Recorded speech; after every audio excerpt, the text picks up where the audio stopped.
আচ্ছা, বোতলে ছিদ্র থাকা সত্ত্বেও হাত থেকে তা ফেলে দিলে ছিদ্র দিয়ে পানি পড়ে না কেন? এটার পেছনের মেকানিজমটা কি এবং এটা কিভাবে কাজ করে? Let's find out in this video.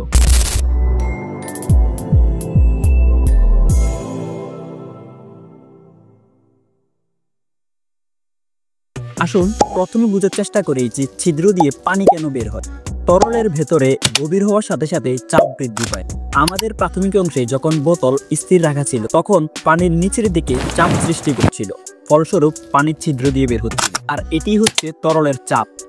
এখন আসি, বোতল পড়ার সময় পানি বের হচ্ছিল না কেন? যখন আমরা বোতলটা হাত থেকে ছেড়ে দিলাম তখন বোতলটা নিচের দিকে ফ্রি ফল পড়ছে, এবং অবাক করা বিষয় হলো যে ছিদ্র থাকা সত্ত্বেও পানি বের হচ্ছে না।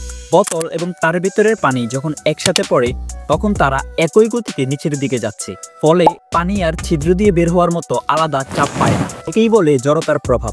বাহ্যিক বল না থাকলে বস্তু তার গতিবেগ ধরে রাখে, যার কারণে ছিদ্র দিয়ে পানি বের হয় না। এই একটি সহজ এক্সপেরিমেন্টের মাধ্যমে বুঝতে পারলাম তরলের চাপ কিভাবে কাজ করে এবং জড়তা কিভাবে আচরণ করে। এবং জড়তা, নিউটনের প্রথম ল অনুযায়ী চলমান বস্তু তার গতিতে থাকতে চায়। আর তা থেকে পরিষ্কার হলাম ফিজিক্স বইয়ের পাঠ্য বিষয় আমাদের চোখের সামনে জীবন্ত। বইয়ের যেসব তথ্য আমরা পড়ি তা বাস্তবে দেখতে পেলাম এক্সপেরিমেন্ট করে। আজকে এই পর্যন্তই। দেখা হচ্ছে নতুন কোনো ভিডিওতে।